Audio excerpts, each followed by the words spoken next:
So మనందరం వచ్చాం కాబట్టి ఇంకా మొదలు పెట్టుకుందామండి.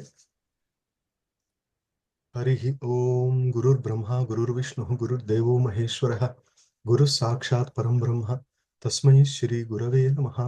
హరి ఓం.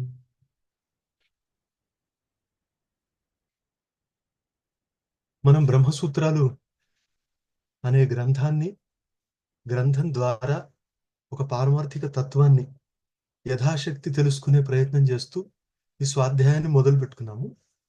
ఇది స్వాధ్యాయం అంటే స్వం అంటే ఆత్మ, దాని అధ్యాయం అంటే తనలో తాను ప్రవేశించి తనను తాను తెలుసుకోవడం. ఇది స్వాధ్యాయం. స్వాధ్యాయో అధ్యేతవ్య అని మన శాస్త్రం కూడా నిర్దేశిస్తుంది.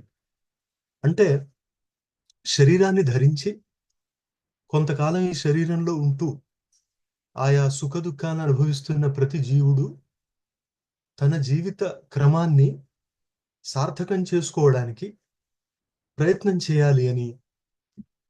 మరి సార్థకత దేంట్లో ఉంది అంటే ధర్మం, అర్థం, కామం, మోక్షం అని 4 ధర్మార్థ కామ మోక్షాలు అంటాం. వీటిని పురుషార్థాలు.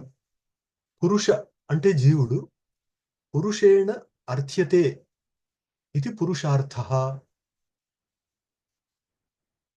పురుష అంటే జీవుడు తన జీవితంలో ప్రయత్నపూర్వకంగా దేన్ని పొందాలనుకుంటాడో అది పురుషార్థమే. పరమ పురుషార్థం మోక్షం అని వేదాంత శాస్త్రం చెబుతుంది. పరమ పురుషార్థం మోక్షం, మిగతావి పురుషార్థాలే.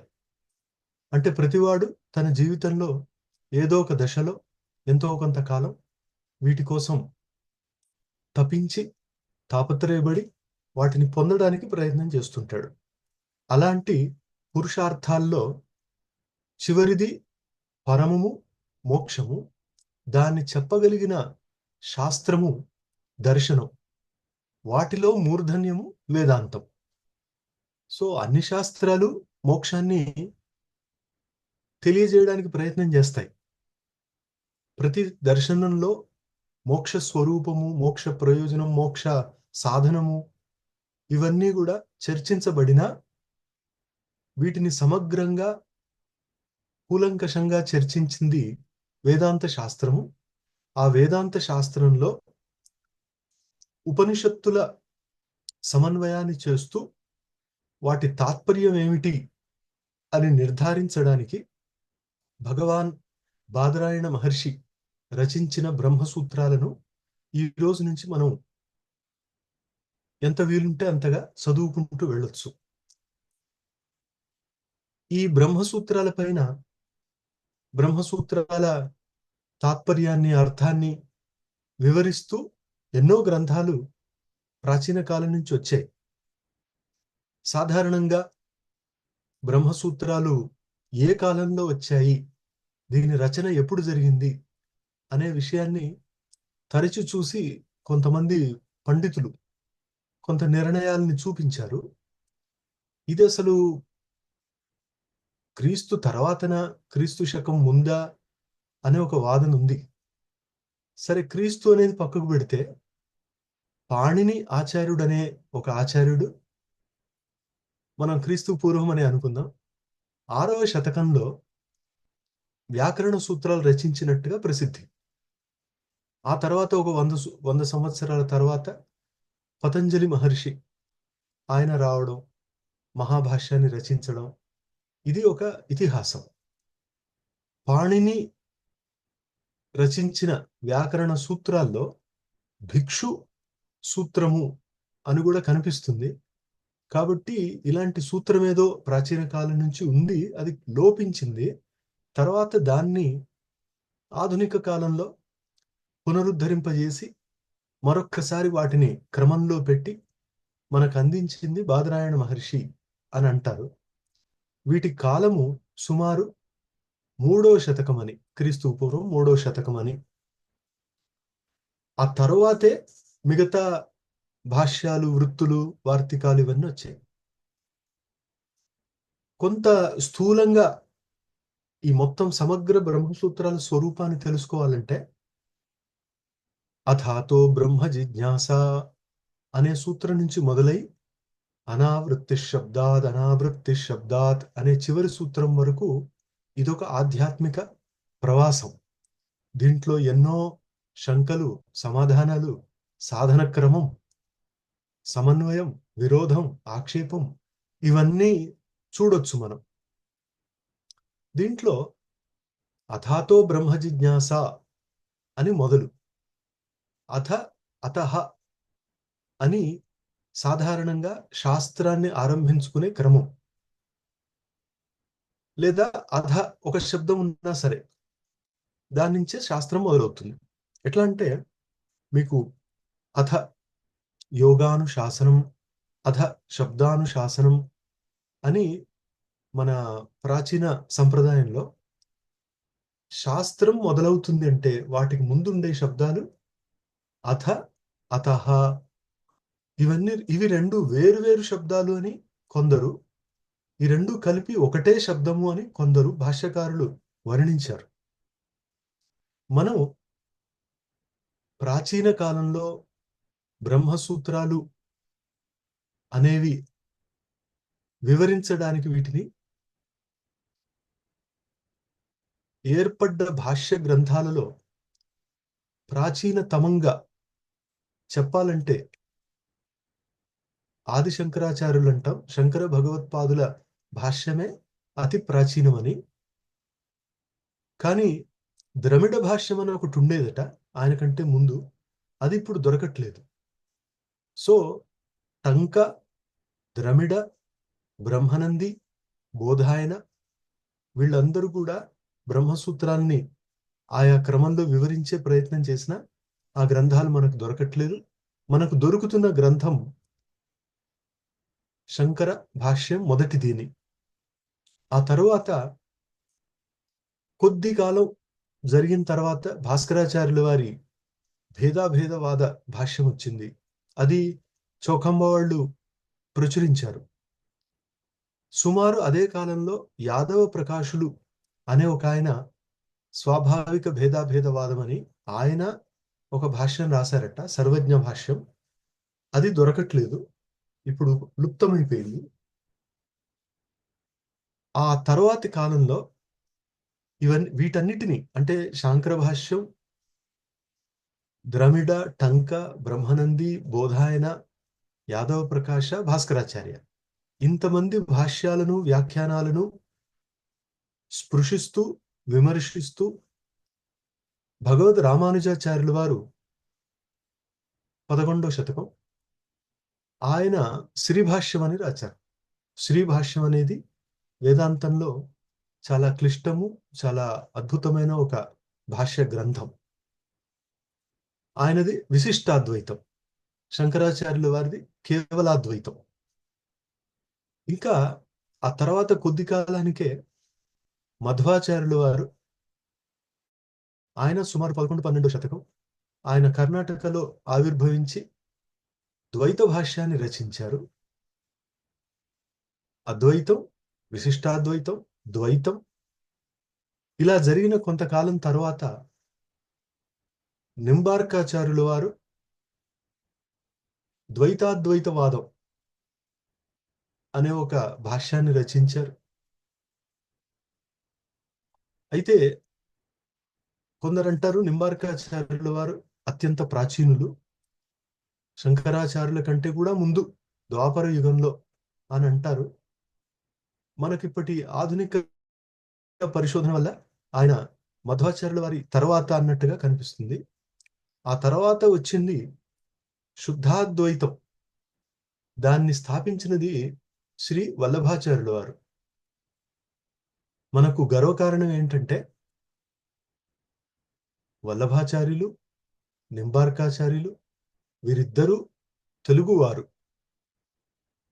కాగా భగవద్ రామానుజాచార్యులు కూడా తమిళ దేశంలో పెరుంబుదూరులో ఉన్న వారి జీవితం అంతా అక్కడే వెచ్చించిన వారి తల్లిదండ్రులు తెలుగుదేశం నుంచి, ఆంధ్రదేశం, ఆసూరి కృష్ణమాచార్యుల వారిని. ఆసూరి కేశవాచార్యులు వారు. సో ఈ రకంగా మనకు వల్లభాచార్యుల వారు, ఆ తర్వాత వల్లభాచార్యుల సమకాలమే ఓ 4-5 సార్లు కలిసిన గొప్ప విభూతి చైతన్య మహాప్రభు. ఆయన స్వయంగా రాయలేదు, కానీ ఆయన సిద్ధాంతాలను క్రోడీకరించి ఆయన మేనల్లుళ్ళు రూప గోస్వామి, జీవ గోస్వామి వాళ్ళు భాష్యం అంటే వ్యాఖ్యానాన్ని రచించారు. దాన్ని ఆధారంగా తీసుకుని ఒక బలదేవ లేదా బలభద్రుడు అంటారు, ఆయన ఒకరు అచింత్య భేదాభేద భాష్యం కూడా రాశారు. ఆ తరువాతి కాలంలో విజ్ఞాన భిక్షు సుమారు 17వ శతకం ఆయన శాక్త భాష్యాన్ని రచించారు. ఈ రకంగా మనకి ఒక పరంపర, ఇది వేదాంత వాంగ్మయ పరంపర. ఇవన్నీ ముఖ్యంగా భాష్యాలు, ఆయా సంప్రదాయాల్ని ప్రవర్తింపజేసే ముఖ్య గ్రంథాలు. ప్రతి సంప్రదాయంలో దాన్ని మరింత బలపరుస్తూ వ్యాఖ్యానాలు వచ్చాయి.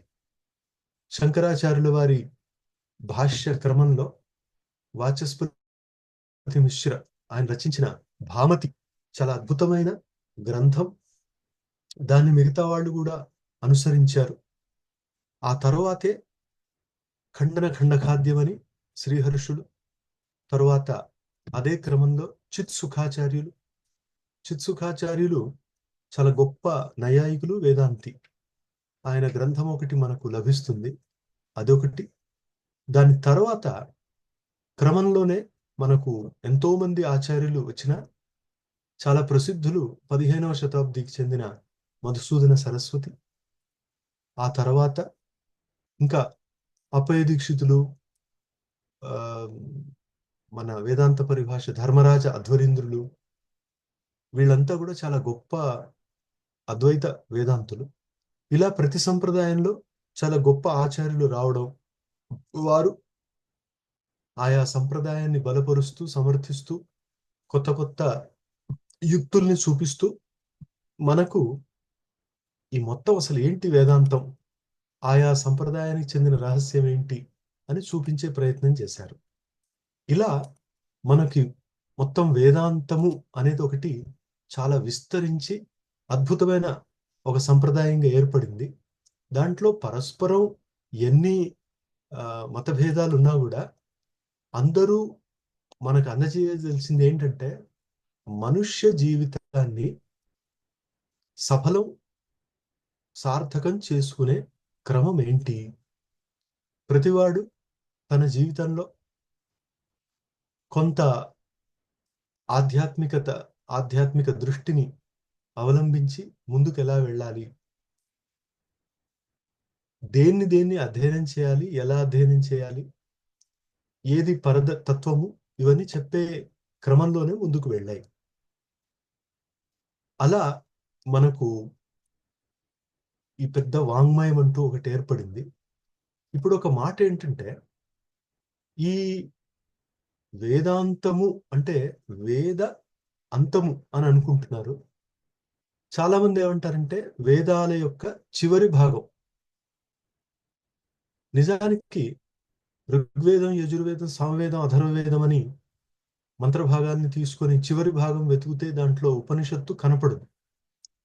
మరేంటి అంటే చాలా వరకు ఉపనిషత్తులు బ్రాహ్మణ గ్రంథాల భాగాలో, ఆరణ్యక గ్రంథాల భాగాలుగానో లభిస్తాయి. కాబట్టి మనకు వేదాల చివరి భాగాలు అనడం సమంజసం కాదు. అంతమనే శబ్దానికి నిష్కర్ష అనే ఒక అర్థం ఉంది కాబట్టి వేదాల నిష్కర్ష అంటే వేదం ఏం చెప్పదలిచిందో ఆ సంపిండితార్థం అంటాం. అంటే ఇక చివరిగా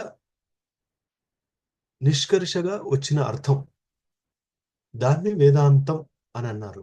అంతమనే శబ్దానికి అలా అర్థం ఉంది. మరి అద్వైతం, ద్వైతం, విశిష్టాద్వైతం ఏంటివన్నీ అంటే అందరికీ తెలిసినవి ఏంటి, ఈ జగత్తు అనేది ఒకటి ఉందని తెలుసు. ఎందుకంటే నిరంతరం మనం దీన్ని అనుభవిస్తున్నాం. మనము, మనలాంటి మిగతా శరీరాలు, ఈ శరీరాలు కూడా మానవ శరీరాలు, చెట్లు, జంతువులు, కీటకాలు ఇలా రకరకాల శరీరాలు మనతో పాటు ఉన్నాయి. ఇవన్నీ భూమిని ఆశ్రయించుకొని ఉన్నాయి.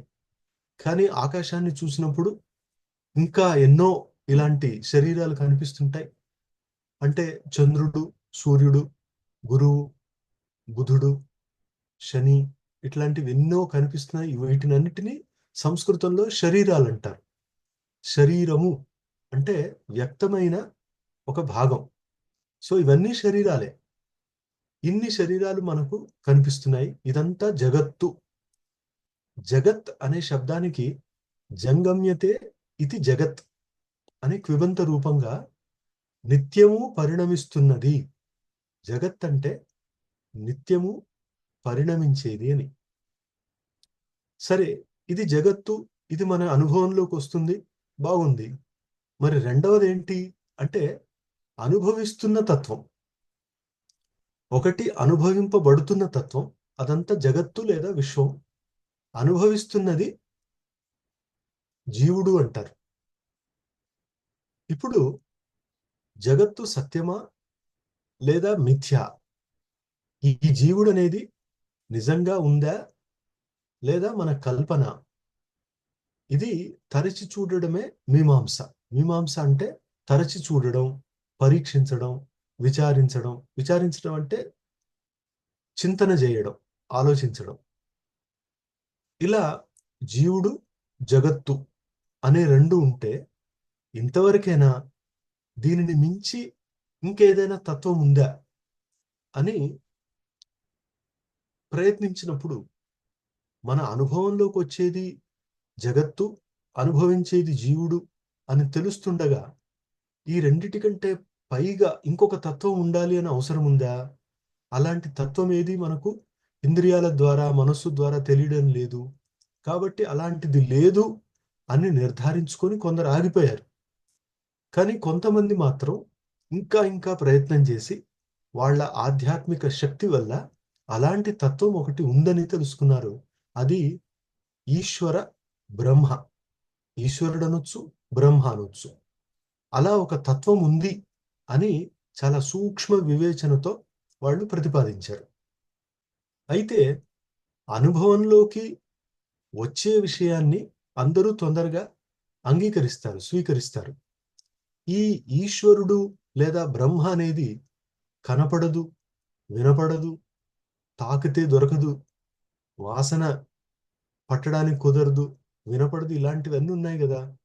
మరి ఇది అనుభవంలోకి రాదేమో, రానప్పుడు లేదు, ఏది అనుభవంలోకి వస్తుందో అదే ఉన్నది అందాం అని ఈ రకమైన ఆలోచన చేసి కొందరు ఇలాంటిది లేదు అని నిర్ధారించుకుంటే ఇలాంటిది ఒకటి ఉంది అని బాగా నొక్కి చెప్పడానికని, నొక్కి వక్కాణించడం అంటాం, దాన్ని బాగా బలంగా చెప్పడానికి ఉపనిషత్ మహర్షులు ఆయా సందర్భాల్లో కొన్ని వాక్యాలని శిష్యులకు చెప్పారు.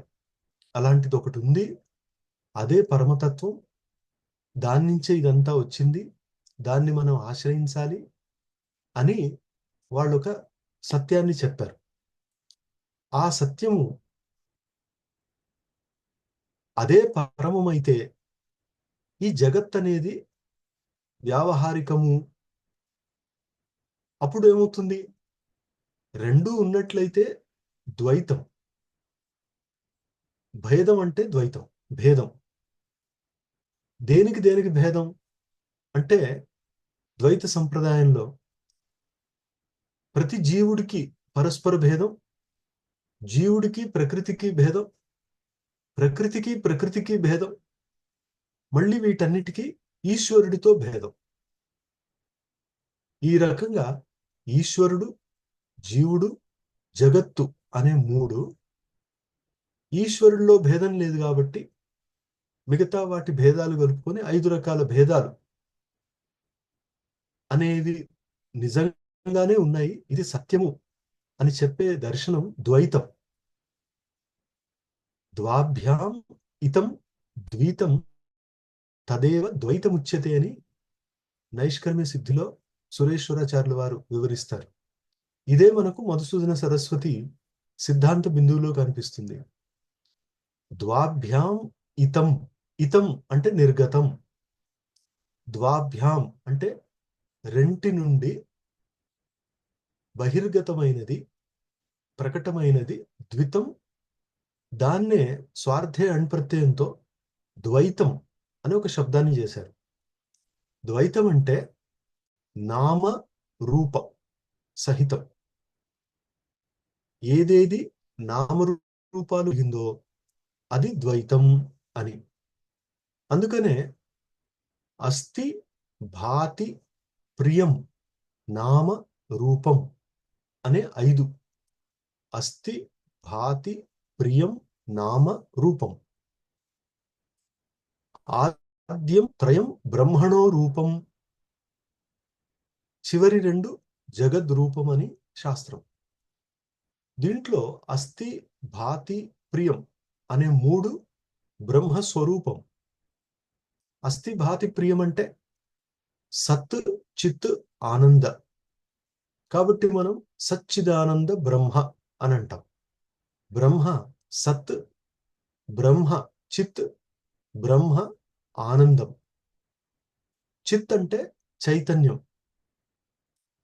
బ్రహ్మ అనేది ఏంటి అంటే అస్తిత్వము, ఉనికి, అది బ్రహ్మ. చైతన్యము, జ్ఞానము, అది బ్రహ్మ. ఆనందము, అది బ్రహ్మ. ఆనందో బ్రహ్మేతి వ్యజానాత్ అని తైత్తిరీయ ఉపనిషత్తు. ఇలా బ్రహ్మ 5లో 3 బ్రహ్మరూపాలైతే చివరి 2 నామ రూప ఏంటి అంటే జగత్తు.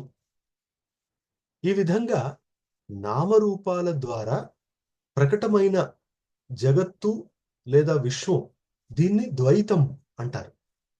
అట్లా ద్వైతం ఒకటి ఉంది, ఇది ఈశ్వరుడి కంటే భిన్నం, ఈ భేదం ఎప్పటికీ ఉంటుంది అని భావించేవాళ్ళు ద్వైతులు. ఇలాంటి ద్వైతం లేదు అనేవాళ్ళు అద్వైతులు. అంటే జీవుడికి బ్రహ్మకు పరస్పర భేదం లేదు, భేదమంతా మనస్సు కల్పన.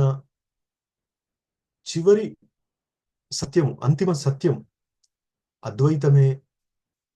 ఆ అద్వైతం అనేది చివరికి మిగిలేది, తాను మాత్రమే ఉండేది ఎప్పుడు బ్రహ్మ అని. ద్వైతాన్ని కాదు అని చెప్పే దర్శనం అద్వైతం.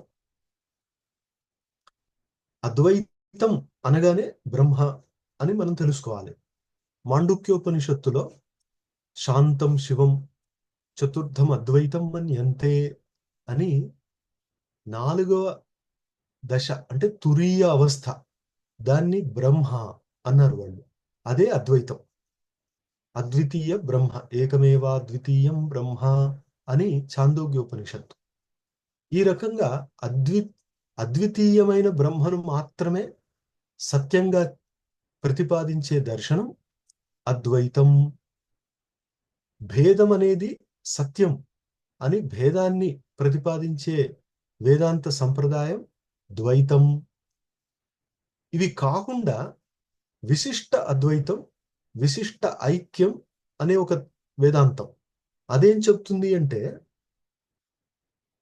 అద్వైతము ఉంది, భేదము ఉంది.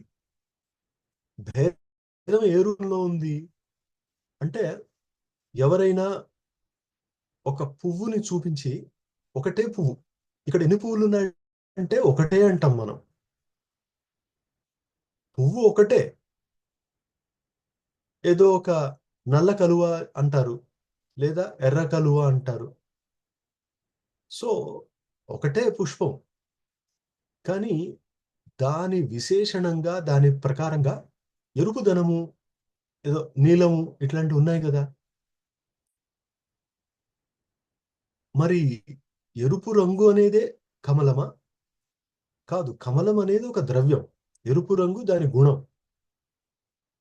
కానీ రెండూ కలిపి ఒకటే వస్తువు. ఇదే విధంగా ఈ బ్రహ్మ అనేది అంటే ఆయన, దాని విశేషణాలు జీవుడు, జగత్తు. జీవుడంటే చిత్, జగత్ అంటే అచిత్, ఈ రెండు విశేషణంగా కలిగిన పరమార్థ సత్యం బ్రహ్మ. దాన్ని చిత్ అచిత్ విశిష్ట ఈశ్వర బ్రహ్మ అని అంటారు వాళ్ళు. చిదచిత్ విశిష్ట. ఇప్పుడు ఎన్ని బ్రహ్మలు అంటే ఒకటే బ్రహ్మ. కానీ బ్రహ్మ శంకరాచార్యుల సంప్రదాయంలో చెప్పినట్టుగా నిర్గుణం, నిర్విశేషం ఇదేనా అంటే వీళ్ళంటారు లేదు, విశిష్ట బ్రహ్మ. వాళ్ళు నిర్విశిష్ట బ్రహ్మ, వీళ్ళది విశిష్ట బ్రహ్మ అని సంప్రదాయం.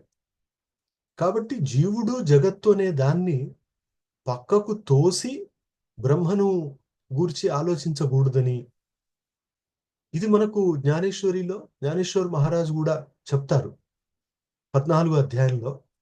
జగ సారూని పరోతే మగ మాతే భజతే ఐసే నోహే ఉఖితే ఆఘవే మీచి అని చెప్పిన చోట జగత్తుని కాదు అని నిరాకరించి మొత్తం ఏదో బ్రహ్మ పదార్థాన్ని నిర్ధారించడం సరైనది కాదు. నేనే అంతా, సర్వం కల్విదం బ్రహ్మ, ఈ రకంగా చెప్పేది విశిష్టాద్వైతం.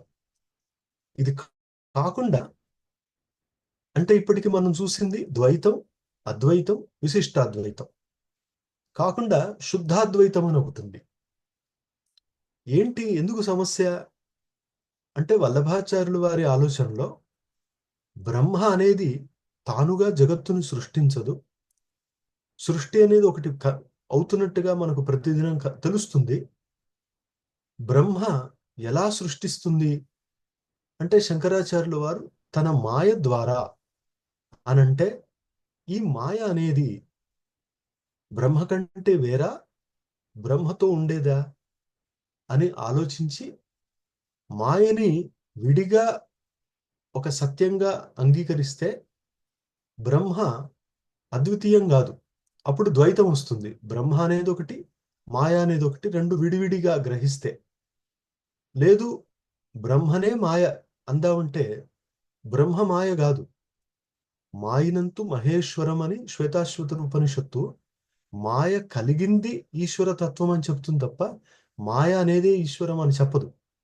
కాబట్టి మాయ బ్రహ్మ ఈ రెండింటి సంబంధాన్ని మనం తెలుసుకోవాలి అని, మాయ అనేది బ్రహ్మ శక్తి మాత్రము అని చెప్పి, అసలు ఈశ్వరుడికి సృష్టి చేయడానికి ఈ మాయ అనే శక్తి అవసరం, శక్తి ద్వారానే చేస్తాడు, శక్తి లేకపోతే బ్రహ్మ అనేది చెయ్యదు అని ఇట్లాంటివి లేకుండా శుద్ధ బ్రహ్మ అనే ఒక విషయాన్ని తీసుకొచ్చి శుద్ధాద్వైతము అని వల్లభాచార్యుల వారు పుష్టి మార్గం అంటే వారి సంప్రదాయం పుష్టి మార్గం.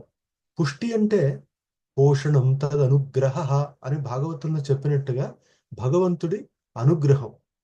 అనుగ్రహం అంటే అనుకూలత. అది ఏదో ఒక దశలో ప్రతివాడికి ఏదో ఒక రూపంలో లభిస్తుంది. దాన్ని ప్రధానంగా చూపిస్తూ భాగవత సంప్రదాయంలో ద్వితీయ స్కందంలో మంచి శ్లోకాలు ఉన్నాయి. వాటిని ఆధారంగా వల్లభాచార్యుల వారి సంప్రదాయంలో పుష్టి మార్గము శుద్ధాద్వైతం ఏర్పడింది.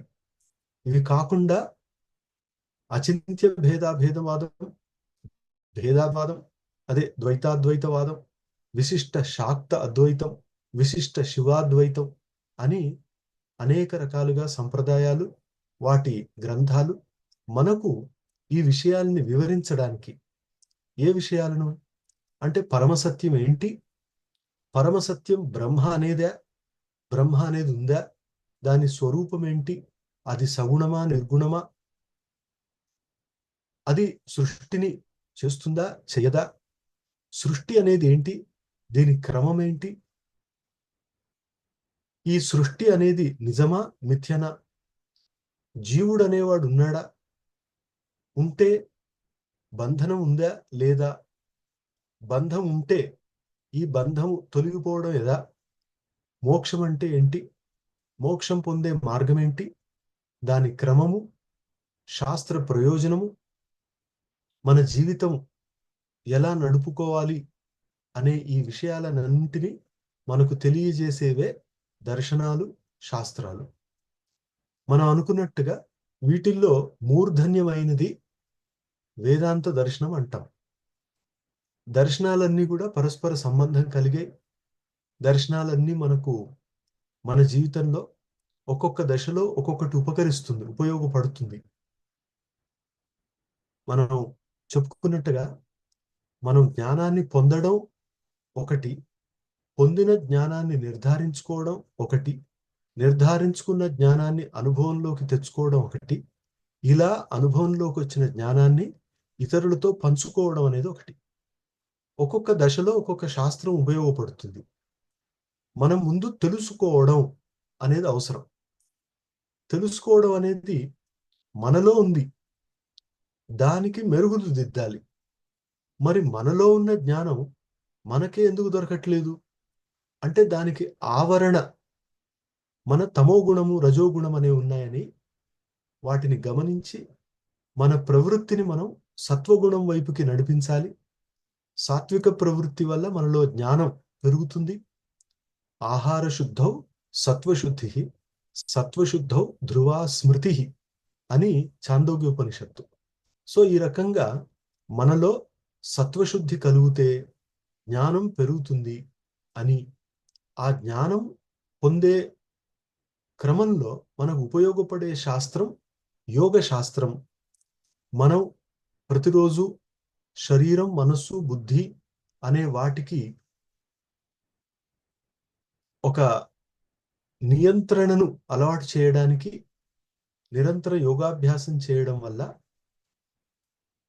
మన జ్ఞానం అనేది ఇంకా కొంత సూక్ష్మము, సునిశ్చితము అవుతుంది. కాబట్టి జ్ఞానాన్ని పొందే క్రమము ఇది యోగ శాస్త్రం ద్వారా మనం పొందవచ్చు. ఇలా పొందిన జ్ఞానాన్ని నిర్ధారించుకోవడానికి ఉపకరించే శాస్త్రం న్యాయశాస్త్రం. మనం జ్ఞానం పొందినా కూడా అది స్థిరంగా ఉండదు. పొందిన జ్ఞానం విషయంలో మనకి శంక, మనకు సందేహం, భ్రమ ఇవన్నీ కలగవచ్చు. అలా శంక, భ్రమ ఇలాంటివి తొలగించుకోవడానికి, పొందిన జ్ఞానాన్ని నిర్ధారించుకోవడానికి, స్థిరపరచడానికి మనకు ఉపయోగపడే శాస్త్రం న్యాయశాస్త్రం. ఇలా జ్ఞానాన్ని పొందిన తరువాత, దాన్ని నిర్ధారించుకున్న తరువాత ఇప్పుడు అనుభవంలోకి తెచ్చుకోవాలి. అనుభవంలోకి తెచ్చుకోవాల్సిన విధానాన్ని చూపించే శాస్త్రం కూడా యోగ శాస్త్రమే. మరి జ్ఞానాన్ని పొందడానికి ఉపయోగపడే శాస్త్రం యోగ శాస్త్రం, అనుభవంలోకి తెచ్చుకోవడానికి ఉపయోగించేది కూడా యోగ శాస్త్రమేనా అంటే ఖచ్చితంగా రెండు దశల్లో మనకు ఉపకరించేది యోగ శాస్త్రం. న్యాయం కూడా రెండు దశల్లో ఉపకరిస్తుంది. ఆ తరువాత అనుభవంలోకి తెచ్చుకోవలసిన తత్వం అది అద్వైతం. దాన్ని మనం అనుభవంలోకి తెచ్చుకోవాలి యోగ అభ్యాసం ద్వారా. ఇలా అనుభవంలోకి వచ్చిన జ్ఞానాన్ని జిజ్ఞాసువులతో, ముముక్షువులతో, యోగ్యమైన వ్యక్తులతో పంచుకోవాల్సిన పద్ధతిని చెప్పేది మళ్ళీ న్యాయశాస్త్రం. అంటే మనకు కలిగిన అనుభవాన్ని ఇతరులతో పంచుకునే క్రమంలో దేన్ని ఎలా తెలుసుకున్నామో అదే క్రమంలో ఉన్నది ఉన్నట్టుగా ఇతరులకు తెలియజేయగలిగిన సామర్థ్యం కలగాలి.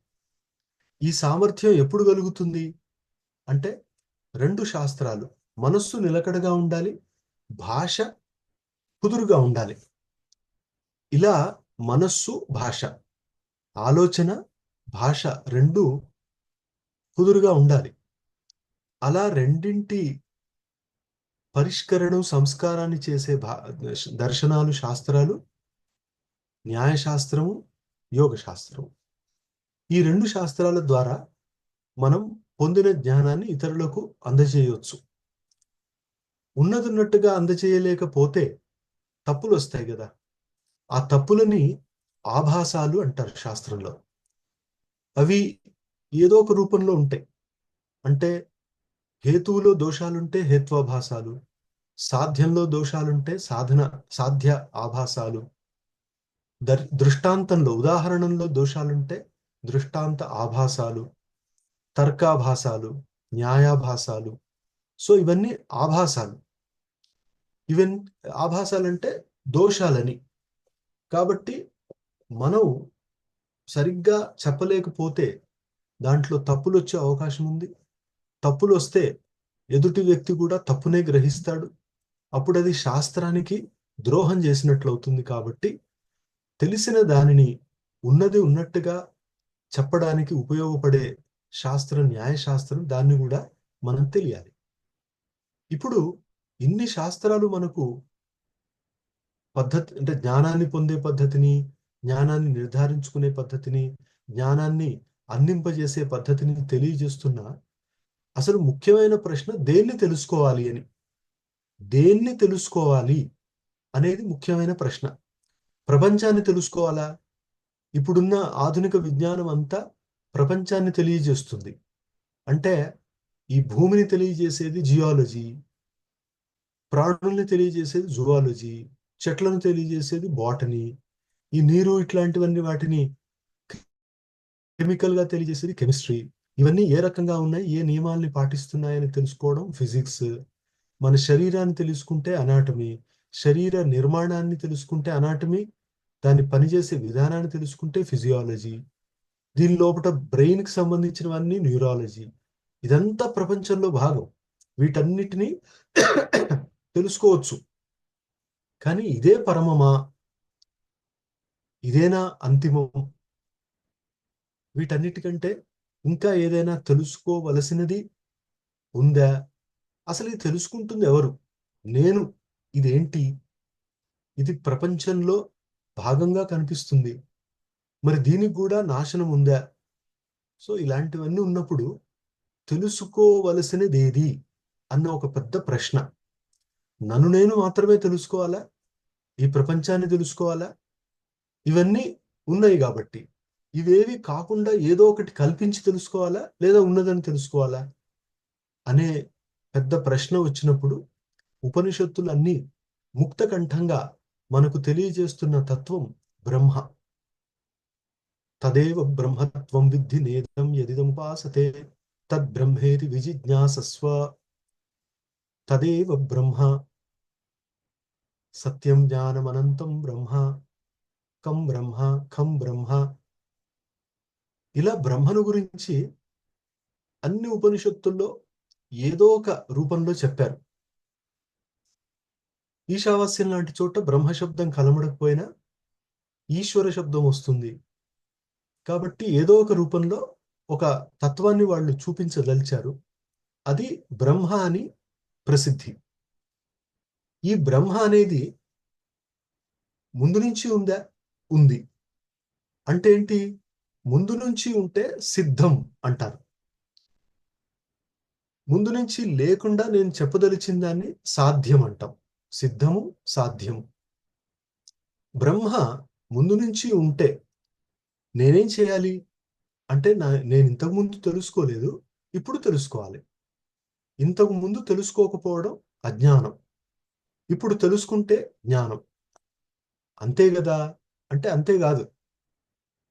ఇంతకు ముందు తెలుసుకోలేదు, కానీ బ్రహ్మ కాకుండా తక్కిన దాన్ని ఇదే సత్యమని అనుకున్నాం.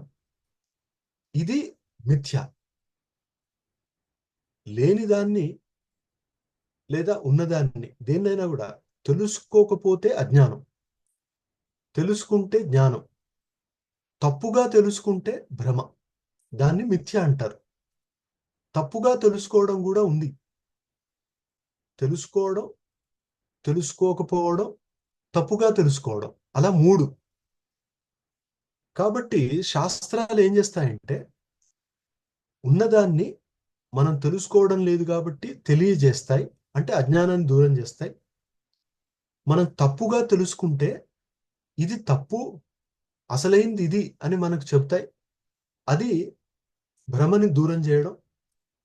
ఈ రకంగా అజ్ఞానాన్ని దూరం చేయడానికి, భ్రమను దూరం చేయడానికి మనకు ఉపయోగపడే శాస్త్రాలు. శాస్త్రాలన్నీ కూడా పరస్పర సంబంధం కలిగి మనకు పరమార్థ సత్యాన్ని బోధించడానికి వచ్చినవే. అలా ఏది తెలుసుకోదగింది అని ఎవరైనా స్వతహాగా ప్రయత్నం చేస్తే, తానుగా ప్రయత్నం చేస్తే, ఏంటి అసలు నేను తెలుసుకోవలసింది అంటే,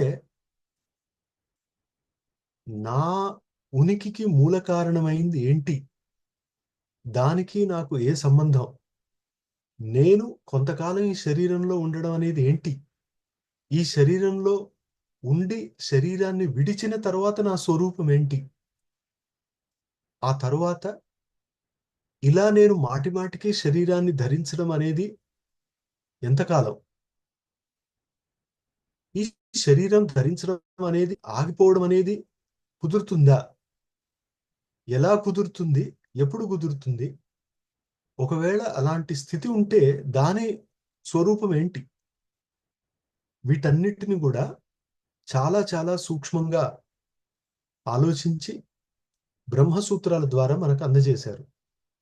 కాబట్టి ఉపనిషత్తుల్లో మనందరము తెలుసుకోదగింది బ్రహ్మ.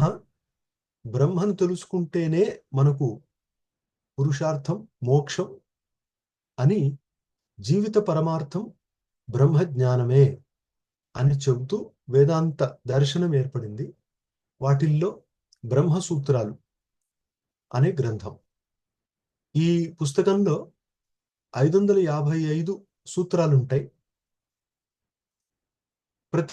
అంటే 4 అధ్యాయాల్లో, ప్రతి అధ్యాయంలో 4 పాదాలు కాబట్టి 16 పాదాలుంటాయి. పాదం అంటే సెక్షన్. తర్వాత కొన్ని అధికరణాలు ఉంటాయి. అధికరణం అంటే ఒక రకమైన టాపిక్ డిసైడ్ చేయడం అన్నమాట. ఒక్కొక్కసారి వాళ్ళు ఏం చేస్తారంటే ఒక సూత్రం ద్వారా ఒక విషయాన్ని చర్చించి నిర్ధారిస్తారు. ఒక్కొక్కసారి 2, 3, 4, 10, 11 వరకు కూడా సూత్రాలు ఉంటాయి. ఈ సూత్రాల ద్వారా ఉపనిషత్తులోని ఏదో ఒక విషయాన్ని తీసుకొని చర్చించి నిర్ధారిస్తారు. ఇది బ్రహ్మసూత్రాల స్వరూపం. మొదటి సూత్రం అథాతో బ్రహ్మ జిజ్ఞాస అనేది. ఇక్కడ అథ సంస్కృతంలో కోశ గ్రంథం ప్రకారం, శాస్త్ర ప్రకారం అథ అంటే ఇక, ఇప్పుడు అని. ఇక, ఇప్పుడు అంటే మనం ఇంతకుముందు ఏదో చేసి ఆ తరువాత అనే ఒక అర్థాన్ని చెప్పుకోవచ్చు. దీన్ని ఆనంతర్యం అంటారు. అనంతరం అంటేనే ఆనంతర్యం. లేదు అథ వపాం ఉదఖిదత్ అని మీమాంస యజ్ఞ క్రమంలో అథ అని ఎప్పుడు చెబుతారంటే క్రమాన్ని సూచించేట్టుగా చెప్తారు. అంటే ఒక పని చేసి దాని తర్వాత చేయాల్సిన క్రమంలో ఇంకొక పని. ఇలా అథ శబ్దానికి ఆనంతర్యం, క్రమం, ఆరంభం అనే ఒక మూడో అర్థం ఉంది. ఆరంభం అంటే మొదలు పెట్టడం. అథ అని అంటే చాలు, ఇప్పుడు మొదలు పెట్టినట్టుగా ఆరంభం. దానికి అధికారం అని ఇంకొక పేరు. అందుకోసమనే అధేత్యయం శబ్ద అధికారార్థే ప్రయుజ్యతే అని భాష్యంలో చెప్తారు. యోగ భాష్యంలో కూడా వస్తుంది. దాన్ని మొదలు పెట్టడం అనే అర్థం అన్నమాట. ఇది కాకుండా మంగళం, శుభం అనే ఒక అర్థం ఉంది. అథ అని అంటే అది ఉచ్చరిస్తేనే శుభం. మరి ఇన్ని అర్థాల్లో బ్రహ్మసూత్రం మొదట్లో వచ్చిన అథ శబ్దానికి ఏమర్థము అనంటే శంకరాచార్యుల వారు ఆనంతర్యం అని నిర్ధారించారు. ఆనంతర్యం అంటే ఇక, ఇప్పుడు, దీని తర్వాత అని. దేని తర్వాత అనేది అందరూ భాష్యకారులు వాళ్ళ వాళ్ళ పద్ధతిలో చెప్పారు. శంకరాచార్యుల వారి సంప్రదాయంలో దీని తరువాత అంటే సాధన చతుష్టయ సంపత్తిని పొందిన తరువాత, సాధన సంపత్తి ఆనంతర్యం అని. అంటే కొంత మనకు ముందు ఒక యోగ్యత కావాలి. ఆ యోగ్యత కలిగిన తరువాత అని శంకరాచార్యుల వారి భావం. ఏది మన యోగ్యత? బ్రహ్మసూత్రాల్ని తెలుసుకొని బ్రహ్మను తెలుసుకోవడానికి మనకి ఏంటి యోగ్యత అంటే, ఒకటి ఈ లోకానికి చెందిన లేదా ఇతర లోకాలకు చెందిన ఏ భోగం పట్ల ఆసక్తి లేకపోవడం. దీన్ని వైరాగ్యం అంటాం. ఇహాముత్ర ఫలభోగ విరాగ అని. రెండోది సదసద్ వస్తు వివేకం. అంటే ఏది నిజం, ఏది అబద్ధం అని తెలియగలగడం. ఈ వివేక జ్ఞానం ఉండాలి, వైరాగ్యం ఉండాలి. దీని తరువాతే శమ, దమ, ఉపరతి, తితిక్ష, శ్రద్ధ ఇలాంటి సాధన చతుష్టయంలో సమాధి షట్కం మనకు అవసరం. అంటే మనం ఎంతకాలం బయట ఇంద్రియాలను, అంతరింద్రియమైన మనస్సును నిగ్రహించుకోలేమో అంతవరకు గ్రంథాలని చదవచ్చు, జ్ఞానం కలగొచ్చు, అందరికీ చెప్పొచ్చు, కానీ బ్రహ్మ మాత్రం తెలియదు. మనస్సు అల్పమైన, సీమితమైన విషయాల పట్లే వెళుతుంది. కాబట్టి మనకు అనంతము, అమర్యాదితమైన బ్రహ్మ అనేది పట్టాలంటే మనస్సుని బయటి విషయాల పట్ల ఎక్కువగా చేయకూడదు, ఆసక్తిని కలిగి ఉండకూడదు అని బయటి విషయాల పట్ల వైరాగ్యాన్ని కలిగి ఉండడం, స్వర్గం మొదలైన ఇతర విషయాల పట్ల కూడా వైరాగ్యం కలిగి ఉండడం అవసరం అని చెప్పారు. తర్వాతే సమాధి సంపత్తి అవసరము. మోక్షం నాకు కలగాలని బలంగా ఉంటే తప్ప వాడు బ్రహ్మను సరిగ్గా తెలుసుకోలేడని. నాకు ఈ గ్రంథం తెలియాలి అనడం వేరు, బ్రహ్మ తెలియాలి అనడం వేరు. దాన్ని తెలుసుకోవడానికి మాత్రం చాలా యోగ్యత కలిగి ఉండాలి. లేదు, గ్రంథాన్ని తెలుసుకోగలం కానీ బ్రహ్మను తెలుసుకోలేం. ఈ సమస్య ఉంది. కాబట్టి శంకరాచార్యుల వారు అంటారు, అథ అంటే ఈ రకమైన యోగ్యతని పొందిన తరువాత, అతః అతః అనంటే ఈ కారణం చేత, ఏతస్మాత్ హేతోః అని. ఏ కారణం చేత అంటే, ఇవన్నీ తెలిసిన తరువాత కర్మలు అల్ప ఫలాన్ని ఇస్తాయి. మనం కర్మల్ని ఆచరించి ఈ లోకంలో ఎంత పొందినా విడిచేసి వెళ్ళాలి. కాబట్టి ఇక్కడ మీరు గమనించాలి, ఈ కారణం చేత అంటే ఏ కారణం చెప్పారు అంటే, ఈ ప్రపంచానికి చెందిన ప్రతీదీ అనిత్యము, అస్థిరము, మన సంబంధం కొంతకాలమే, మళ్ళీ మళ్ళీ అనుభవించడానికి రావాల్సి వస్తుంది, వాటిల్లో ఎన్నో దోషాలున్నాయి అని బ్రహ్మ జిజ్ఞాస. ఈ బ్రహ్మ అనేది ఏంటి అని తెలుసుకోవడానికి కోరిక. జిజ్ఞాస అంటే తెలుసుకోవాలనే కోరిక. జ్ఞాతుం ఇచ్ఛా, అది జిజ్ఞాస. దేన్ని తెలుసుకోవాలనే కోరిక అంటే బ్రహ్మ జిజ్ఞాస. బ్రహ్మ అనేది ఏంటి అని తెలుసుకునే కోరిక. ఎందుకు అంటే, మన సంప్రదాయంలో అతః అనే శబ్దానికి 100 అర్థాన్ని చెప్పారు బెల్లంకొండ రామరాయ కవి. ఆయన చతుస్సూత్రి వ్యాఖ్యానం ఒకటి ఉంది. దాంట్లో అతః ఈ కారణం చేత అంటే ఏ కారణం అని చూపిస్తూ ఆయన 100 అర్థాలు చెప్పారు. ఏ కారణం అంటే చెప్పొచ్చు, ఈ కర్మ అనేది అస్థిరమైన ఫలాన్ని, అనిత్యమైన ఫలాన్ని ఇస్తుంది కాబట్టి. రెండవది, మనకు పరమ పురుషార్థం అనేది ఒకటి తెలియాలి కాబట్టి. ఇలా ఎన్ని అర్థాలైనా మనం చూపించవచ్చు. అతః బ్రహ్మ జిజ్ఞాస, ఇది మొదటి సూత్రం. ఈ మూడింటిని కలిపితే అథ అతః బ్రహ్మ జిజ్ఞాస. ఇప్పుడు బ్రహ్మను తెలుసుకోవడానికి అవసరమైన యోగ్యతను పొందిన తరువాత ఈ జీవితానికి చెందినవన్నీ అనిత్యాలు కాబట్టి నిత్యమైన బ్రహ్మను తెలుసుకోవాలనే కోరిక అని మొత్తం సూత్రం అర్థం. సూత్రం తక్కువ పదాలతో ఉండాలి, కానీ సందేహాన్ని కలిగించేట్టుగా ఉండకూడదు. అలాంటి సూత్రం మంచి సూత్రం అని. సో ఆ సూత్ర రచన అనేది సూత్రకారుల గొప్పదనాన్ని చూపిస్తుంది. చాలా అద్భుతమైన సూత్ర రచన డిజైన్ చేశారు మన వాళ్ళు. ఇప్పుడు ఇది మొదటి సూత్రం. ఈ సూత్రానికి మనకు బ్రహ్మతత్వ ప్రకాశిక అనే గ్రంథాన్ని మీరు కొన్నారు కదా, దాని ప్రకారం కొంత చదువుకొని ముందుకెళ్తే ఆయన సదాశివేంద్ర సరస్వతి అనే గొప్ప అవధూత, ఆయన ఏం చేశారంటే ఆయన జీవితం చాలా విచిత్రమైంది, అద్భుతమైంది. 18వ శతాబ్దిలో ఉన్నారంటారు.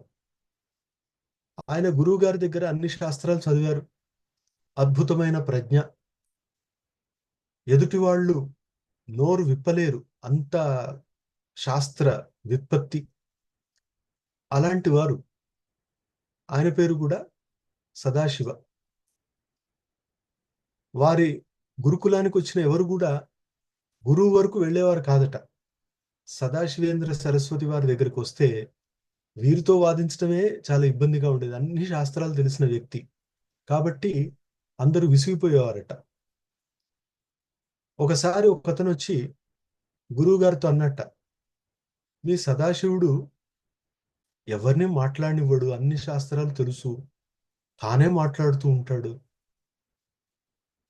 ఎలా అని అంటే గురువుగారు ఆ సదాశివేంద్రుల వారిని పిలిచి, ఏంటి నీ నోటికి తాళం వేయవా, మౌనంగా ఉండడం నీకు చేత కాదా అని అంటే, అదే క్షణంలో ఇక ముందు నేను మాట్లాడను అని ప్రతిజ్ఞ చేసి జీవితాంతం నోరు విప్పక మౌనంలోకి వెళ్ళిపోయిన ఒక గొప్ప అద్వైతి ఆయన సదాశివేంద్రుల వారు.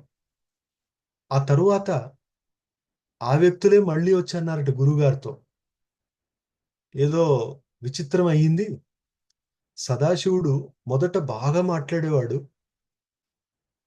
ఇప్పుడు ఏమీ మాట్లాడట్లేదు, పిచ్చివాడిలాగా అయిపోయాడు, బట్టల మీద ధ్యాస కూడా ఉండదు అని అంటే గురువులు అన్నట్ట, అసలు ఇది చాలా అద్భుతం, నాకు కూడా పట్టని భాగ్యం ఆయన పట్టింది, ఇది అద్వైతం, ఆయన అవధూత అన్నట్ట. ఆ తర్వాత సదాశివేంద్ర సరస్వతి వారు జీవితాంతం మౌనాన్ని వహించి దిగంబరులై కావేరీ నదీ తీరాన తిరుగుతూ ఎంతో మంది కనిపించారట. గొప్ప శాస్త్ర పండితులు అయ్యుండి కూడా పూర్తి అద్వైత భావనలో తాను నిరంతరం జీవించినట్టుగా ప్రసిద్ధి. ఆయన కావేరీ నదీ తీరంలో ఉన్నప్పుడు ఆ కావేరీ ప్రవాహం ఆయన్ని లాక్కెళ్తే ఆ నదిలో కొట్టుకుపోయారట. కొంతకాలం తర్వాత వేరొక చోట ఎవరో ఇసుక కావాలని తవ్వుతుంటే దాని నుంచి ఈయన బయటపడ్డారట. ఆ ఇసుక లోపల కూరుకుపోయారట. ఆ ఇసుకను తవ్వుతుంటే దానిలో నుంచి బయటకు వచ్చి ఎవరితో ఏమీ మాట్లాడరు, ఎవరిని పట్టించుకోరు కాబట్టి మళ్ళీ తన మానాన్ని తాను వెళ్ళిపోయారట. ఒకసారి కొంతమంది ముస్లిం వాళ్ళు గుడారాలు వేసుకుని సైనికులు వాళ్ళందరూ ఉంటే ఈయనకి ఇదేది పట్టదు కాబట్టి తన ధ్యాసలో తాను ఆ గుడారాల మధ్యకు వస్తే అక్కడి ఆడవాళ్ళు అరిచారట, ఎవరో కాఫీర్ వచ్చాడు అంటే మిగతా వాళ్ళు కత్తితో దాడి చేస్తే ఆయన భుజం వరకు తెగిపోయిందట. కానీ మళ్ళీ దాన్ని అలాగే పట్టుకొని ముందరికి వెళ్ళేపేట. చాలా కాలం తర్వాత ఆ చెయ్యి మళ్ళీ అతుక్కొని నార్మల్ అయిపోయింది. కానీ ఎవరిని ఏమనడు, ఎవరితో మాట్లాడాడు. తాను నిరంతరం బ్రహ్మచింతనలో బ్రహ్మానుభవంలో ఉండే అద్భుతమైన అవధూత సదాశివేంద్ర సరస్వతి. ఆయన మాట్లాడకపోయినా మొదటి దశలో రాసిన గ్రంథాల్లో ప్రధానమైనవి, చాలా గొప్ప గ్రంథాల్లో ఒకటి ఈ బ్రహ్మసూత్ర వ్యాఖ్యానం. దీంట్లో శంకరాచార్యుల వారి భాష్య సారాన్ని, క్రమాన్ని, అక్కడ మనకు డైరెక్ట్గా దొరకని చాలా విషయాలను క్రోడీకరించి జాగ్రత్తగా మనకు అందజేశారు. ఉదాహరణకి శాంకర భాష్యంలో స్పష్టంగా ఇది సంగతి, సంగతి అంటే సంబంధం అని చెప్పరు. అది మనం లేదా వ్యాఖ్యాతలు గ్రహించాలి. అలాంటి వాటినంటిని చూపించిన గొప్పదనం ఈ వ్యాఖ్యానానిది. ఇదొకటి. తర్వాత విషయవాక్యం అంటే దేని గురించి చర్చ, ఆ విషయవాక్యాన్ని చెప్పాలి. ఇదో ఈ ఉపనిషత్తు నుంచి ఈ వాక్యాన్ని గ్రహించి ఈ సూత్రంలో చర్చిస్తున్నారు అని మనకు తెలియాలి. లేకపోతే సూత్రం తెలిసినా కూడా విషయం తెలియకపోతే అన్వయం సరిగ్గా కాదు. అట్లాగే సంశయం అంటే మరి బ్రహ్మసూత్ర ఉపనిషత్తుల్లోని వాక్యం తీసుకొని దానికి వల్ల సూత్రం ఏర్పడితే మరి ఇక్కడ సంశయం ఏంటి? సంశయం లేకుండా సూత్రం ఉంటుందా అని సంశయాన్ని చెప్పాలి, సంబంధాన్ని చెప్పాలి, పూర్వపక్షాన్ని ఉత్తరపక్షాన్ని చెప్పాలి. ఇవన్నీ చాలా జాగ్రత్తగా ఒక క్రమంలో చెప్పిన వారు సదాశివేంద్ర సరస్వతి వారు. కాబట్టి ఈ వ్యాఖ్యానం మనం ఎందుకు చదువుతున్నాం? శాంకర భాష్యం ఎందుకు మొదలు పెట్టలేదు అంటే, శాంకర భాష్యం కొంచెం ప్రౌఢం. దానికి ముందు మన కొద్దిగా సపోర్టివ్గా ఉండడానికి మనం అంటే తక్కువ కాలంలో మొత్తం బ్రహ్మసూత్రాలు ఏంటి అని తెలుసుకొని బలంగా మనం దాన్ని నిర్ధారించుకుంటే మనం శాంకర భాష్యాన్ని ఇంకా సులువుగా తెలుసుకోవచ్చు అనమాట. కాబట్టి ఈ వ్యాఖ్యానాన్ని మనం మొదలు పెట్టుకుంటూ దాంట్లో మొదటిగా ఆమ్నాయాంతైక సంసిద్ధం ఆది మధ్యాంతవర్జితం ఆనందఘనమాపూర్ణం కించిజ్యోతిరుపాస్మహే అని ఆచార్యుల వారు మంగళాచరణం చేశారు. అంటే మంగళం, మంగళం అంటే శుభం. గ్రంథం సమాప్తిని పొందాలి, ఈ గ్రంథం పూర్తి కావాలి అనే ఉద్దేశంతో ఒక మంగళాచరణం చేస్తారు. సాధారణంగా ఇష్టదేవతని స్మరిస్తారు, స్తుతిస్తారు, లేదా చదివే వారికి శుభం కలుగ్గాక అని ఆశీర్వదిస్తారు. ఇలా రకరకాలుగా మంగళాచరణం చేస్తారు. ఒక్కొక్కసారి ఏది చేయరు, డైరెక్ట్ విషయంలోకి వెళ్ళిపోతారు. ఇక్కడ కించిత్ జ్యోతిరుపాస్మహే, ఒకానొక రకమైన జ్యోతి, జ్యోతి స్వరూపం, ప్రకాశం, దానిని మనము ఉపాసిద్దాం.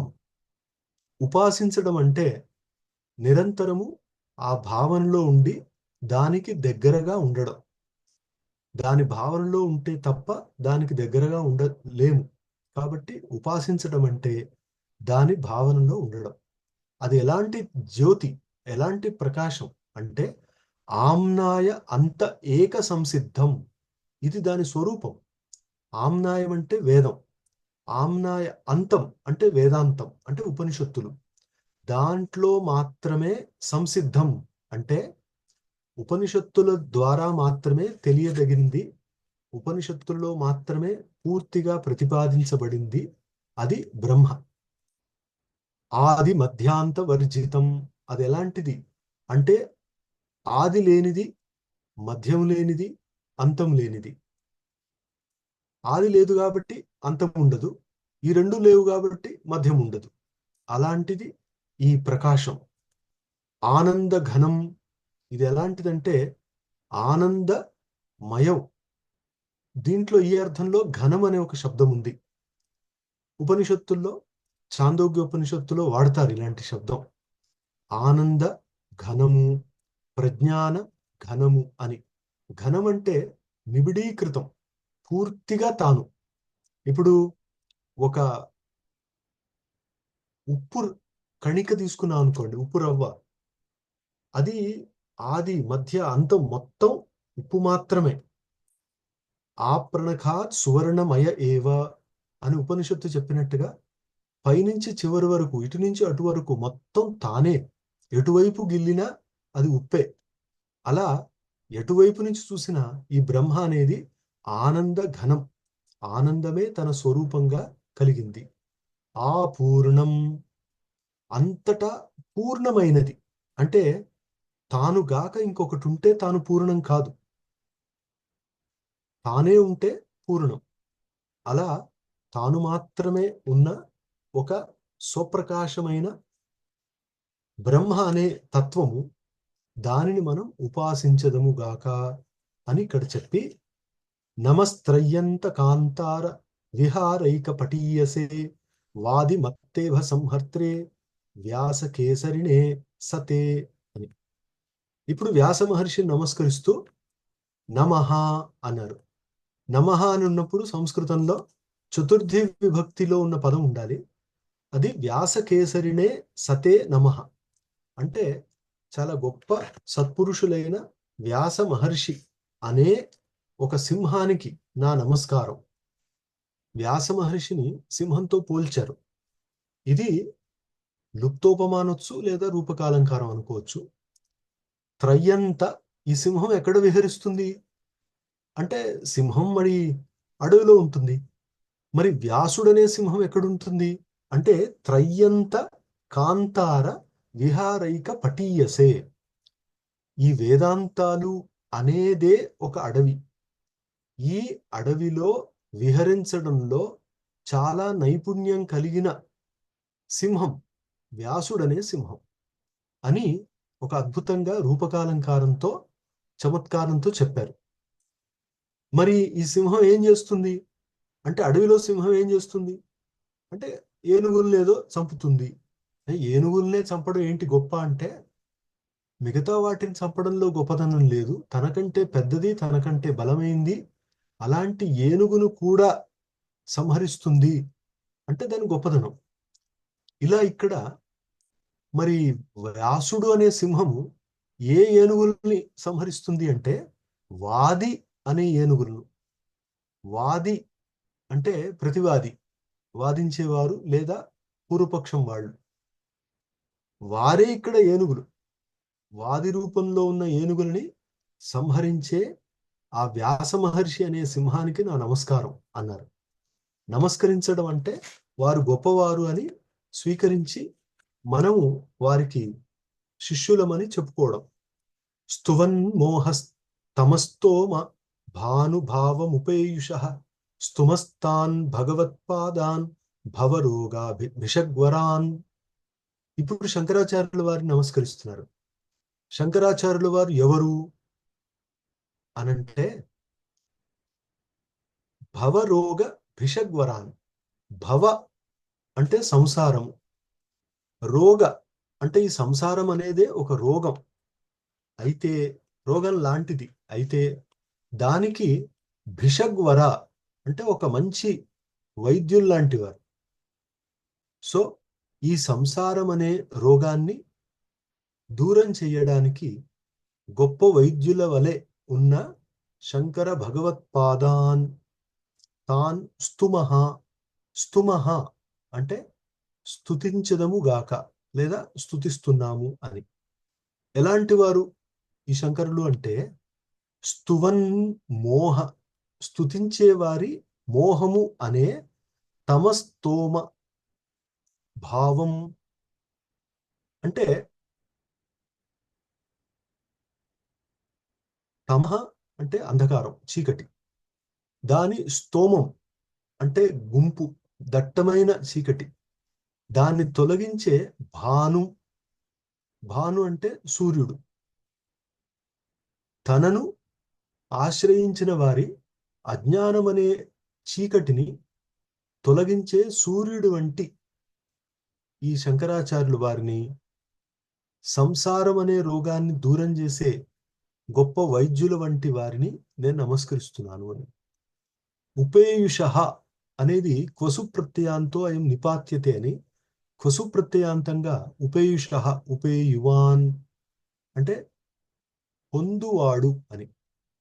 మరి శంకరాచార్యులు వారు ఏం పొందారు అంటే భానుభావం ఉపేయుష అంటే సూర్యుడుగా మారారు. తో సూర్యుడుగా ఉన్న ఆ శంకరుడు అని చెప్పడానికి ఇది ద్వితీయ బహువచనంలో ఉపేయుష అని. యద్వాణీ ద్యుమణిధ్వస్త మన్మోహధ్వాంత సంతతి శ్రీ గురూన్ భావయామస్తాన్ త్రయ్యంతాంబుజ భాస్కరాన్. ఇక తన గురువుని నమస్కరిస్తున్నారు. యద్ వాణి, ఎవరి యొక్క వాణి అంటే మా గురువుల వారి వాణి ద్యుమణి. ద్యుమణి అంటే ద్యుమణి స్తరణిర్ భాస్వాన్ అంటే సూర్యుడు. ద్యుమణి అంటారు ఆయన. సో నా గురువు గారి వాణి అనే సూర్యుడి చేత ధ్వస్త నశింపజేయబడింది. ఏది? మన్ మోహ ధ్వాంత సంతతి, నా మోహమనే దట్టమైన చీకటి. సో నాలో ఉన్న మోహము అనే దట్టమైన చీకటి ఎవరి వాణి అనే సూర్యుడి చేతి దూరం చేయబడిందో తాన్, అలాంటి త్రయ్యంతాంబుజ భాస్కరాన్. త్రయ్యంత అంటే మనం అనుకున్నాం వేదాంతం. త్రయ్యంత అంబుజ. అంబుజ అంటే పద్మం, కమలం. అంబుని జాతం. అంబు అంటే నీరు, నీటిలో పుట్టేది. అంబుజ, పద్మజ, పంకజ, జలజ అని ఒకటే. వేదాంతం అనే కమలాన్ని వికసింపజేసే భాస్కరాన్ వారెవరుంటే మా గురువులు. సో వేదాంతం అనే కమలాన్ని వికసింపజేసే సూర్యుడు వంటి మా గురువుల్ని ఎవరి వాణి నా మోహమనే దట్టమైన చీకటిని దూరం చేయగలుగుతుందో అలాంటి వారిని నమస్కరిస్తున్నాను అన్నారు. అంతేకాకుండా శ్రీమద్దేశిక పాదాబ్జ పరిచర్యా బలాదహం. శ్రీమద్దేశిక అంటే గురువుల వారి పాదాబ్జం అంటే కమలం వంటి పాదాలు, వాటిని ఆశ్రయించిన నేను, వాటిని సేవించడం వల్ల కలిగిన బలంతో నేను భాష్యానుగాం బ్రహ్మసూత్ర వృత్తిం కురువే యథామతి. ఈ బ్రహ్మసూత్రాలకి భాష్యాన్ని అనుసరిస్తూ వృత్తిని రాస్తున్నా. వృత్తిని అంటే సంక్షేపంగా అర్థాన్ని చెప్పడం. అది నేను నా బుద్ధిని అనుసరించి చేస్తా అని. అంటే యథామతి అని ఎందుకంటారు అంటే నాకు కొంత సామర్థ్యం, వేరే వారికి ఇంకొంత సామర్థ్యం ఉండొచ్చు. నా సామర్థ్యాన్ని బట్టి నేను ఇది చేస్తాను అన్నారు. అని ఇప్పుడు మొదటి అధికరణంలోకి వచ్చారు. మొదటి అధికరణం జిజ్ఞాస అధికరణం. ఎందుకు అంటే ఇప్పుడు అధాతో బ్రహ్మ జిజ్ఞాస అని దీని గురించి చర్చిస్తుంది. ఎప్పుడైనా అధికరణానికి పేరు పెట్టేప్పుడు ఆ మొదటి సూత్రంలోని శబ్దం ద్వారా పేరు పెడతారు. మొదటి సూత్రంలోని మొదటి శబ్దం ద్వారా పేరు పెట్టొచ్చు. ఏదో ఒక శబ్దం ద్వారా పేరు పెట్టొచ్చు. ఒక్కొక్కసారి సూత్రాల్లో లేని శబ్దాల ద్వారా కూడా పేరు పెడతారు. అది విషయాన్ని బట్టి కూడా పేరు పెట్టొచ్చు. ఇక్కడ మాత్రం సూత్రంలోని శబ్దాన్ని తీసుకొని పేరు పెట్టారు. అదే విషయం జిజ్ఞాస. అలా ప్రతి చోట విషయం మారినప్పుడు అధికరణం మారుతుంది. ఎన్ని అధికరణాలంటే శంకరాచార్య సంప్రదాయంలో 191 అధికరణాలు. ఇప్పుడు మనం మొదటి అధికరణానికి వచ్చాం. ఈ మొదటి అధికరణం ఒకటే సూత్రంలో ఉంటుంది. రెండో సూత్రం రెండో అధికరణం. సో మొదటి సూత్రం ఇదే ఒక అధికరణం. ఈ అధికరణం పేరు జిజ్ఞాస అధికరణం. ఆ సూత్రం ద్వారా జిజ్ఞాస గురించి చర్చిస్తాం. దీన్ని మొదలు పెడుతూ సదాశివేంద్రులు వారు అన్నారు, ఇహకలు భగవాన్ బాదరాయణ ప్రేక్షావత్ ప్రవృత్తి ఔపయికం ఆపాతతః త్రయ్యంత వచోభిః ప్రతిపన్నం అనుబంధజాతం న్యాయతో నిర్ణేతుం ఇదం ఆరచయాంచకార. ఇహ ఖలు అంటే ఇప్పుడు భగవాన్ బాదరాయణ, భగవాన్ అని కొంతమందిని అంటాం. వారిలో బాదరాయణ వ్యాస మహర్షి ఒకరు. ఆ బాదరాయణుడు అనే గొప్ప మహర్షి ఇది కర్తృపదం. ఇప్పుడు మన క్రియాపదం ఏంటంటే ఆరచయాం చకార. ఆరచయాం చకార అంటే రచించెను అని అర్థం. ఇది పరోక్ష భూతకాలం.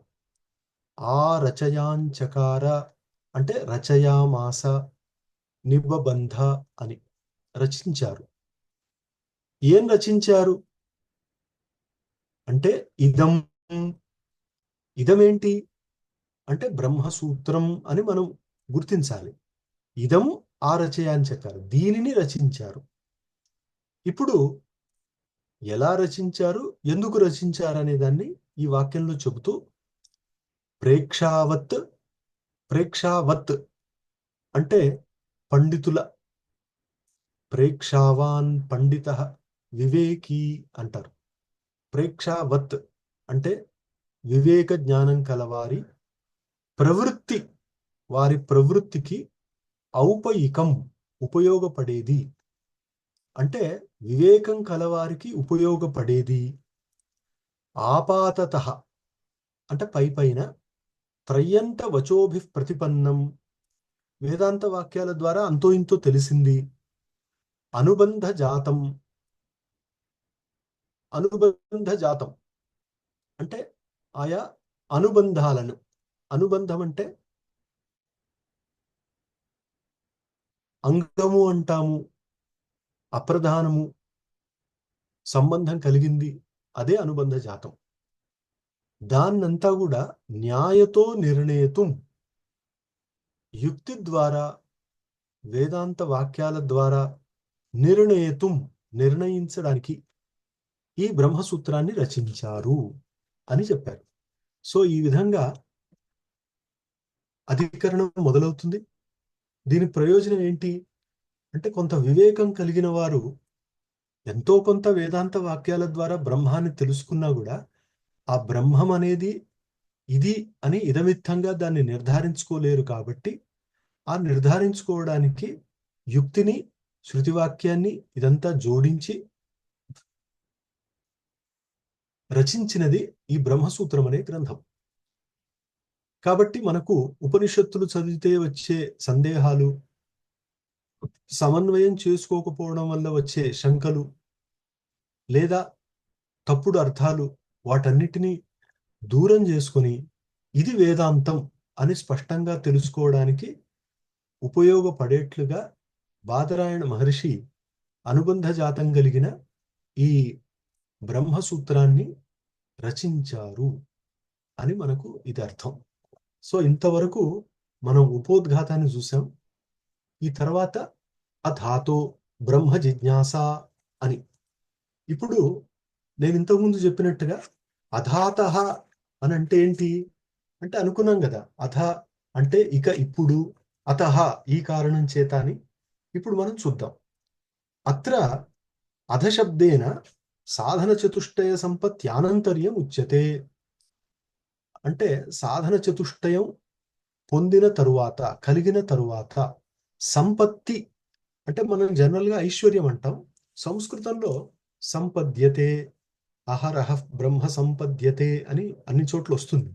సంపత్తి అంటే పొందడము, కలగడం అని అర్థం.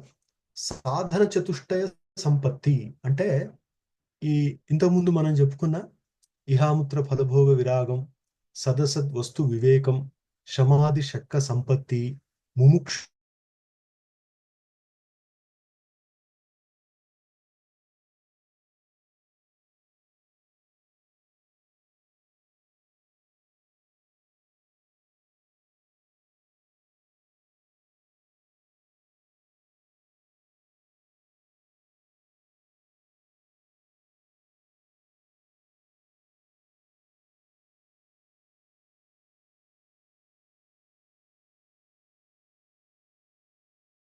ఏమండి,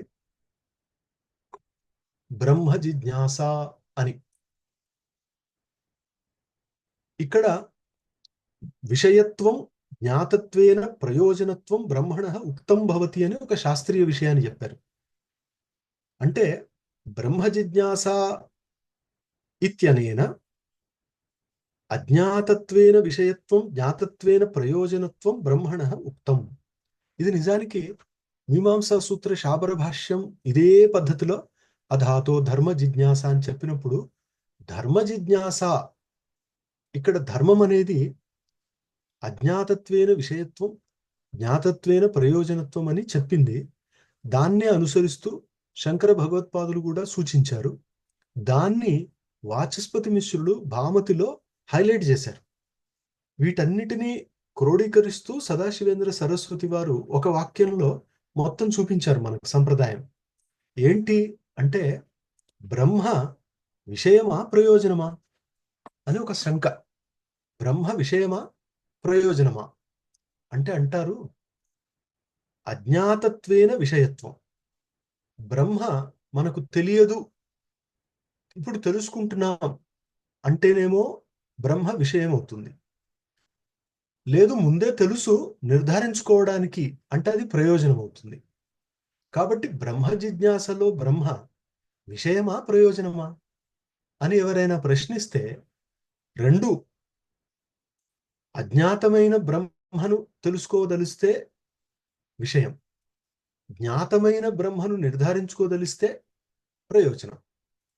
కాబట్టి బ్రహ్మ అనేది విషయము ప్రయోజనమని బ్రహ్మ జిజ్ఞాస అనే సమాసం ద్వారా తెలుసుకోవచ్చు. ఏవంచ ప్రేక్షావత్ ప్రవృత్తి అంగభూత అధికార్యాది సమర్పకత్వేన, ఇక్కడ అనుబంధ చతుష్టయాన్ని చెబుతూ ప్రతి శాస్త్రాన్ని తెలుసుకోవడానికి ఒక యోగ్యత అవసరం, యోగ్యత కలవాడు అధికారి. ఇక్కడ ప్రేక్షావత్ ప్రవృత్తి అంటే వివేకుల ప్రవృత్తికి అంగభూతం అంటే ఉపకరించేది అంగమవుతుంది. ప్రధానం యద్ ఉపకరోతి తదంగం అని మీమాంసా శాస్త్రము తృతీయాధ్యాయంలో మీమాంస సూత్రాల్లో చెబుతూ అధాత శేష జిజ్ఞాస అన్నప్పుడు శేష పరార్థ శేష పారార్థ్యం శేషత్వం అని భాష్యం. సో పరార్థ శేష పారార్థ్యంచ పరగత అతిశయ ఆధానేచ్ఛయ ఉపాదీయమానత్వం అని వ్యాఖ్యానం. సో శేషమే అంగం. ఇది మీకు మీమాంసా శాస్త్రంలో వచ్చే శబ్దం.